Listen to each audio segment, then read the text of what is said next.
Lamborghini car घेऊन जाणाऱ्या कंटेनरला लागली आग.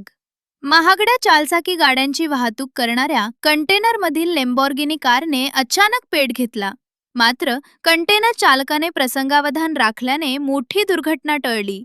साक्री तालुक्यात घडलेल्या या थराराची माहिती मिळताच अग्निशामक विभागाने तात्काळ घटनास्थळी धाव घेत आगीवर नियंत्रण मिळवले. यावेळी रस्त्यावर काही काळ वाहतूक विस्कळीत झाली होती.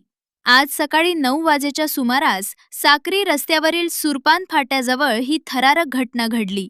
महागड्या चारचाकी गाड्या घेऊन साक्रीकडून गुजरात राज्यात जाणाऱ्या KA01AF 2477 या क्रमांकाच्या कंटेनरमधील एका लेम्बॉर्गिनी कारला अचानक आग लागल्याचे चालकाच्या लक्षात आले.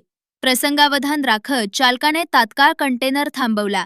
यावेळी रस्त्यावरून जाणाऱ्या प्रवाशानं साक्री पोलिसांना माहिती दिली व पोलिसांनी अग्निशामक दलाला माहिती दिली.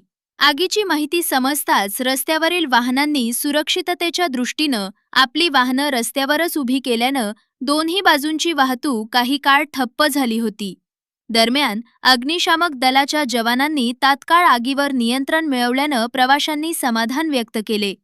या आगीत कंटेनरमधील एका लेम्बॉर्गिनी कारचे मोठे नुकसान झाले असून आगीचे नेमके कारण समजू शकलेले नाही. मीडिया लाईव्हसाठी रफिक शेख, साक्री, धुळे.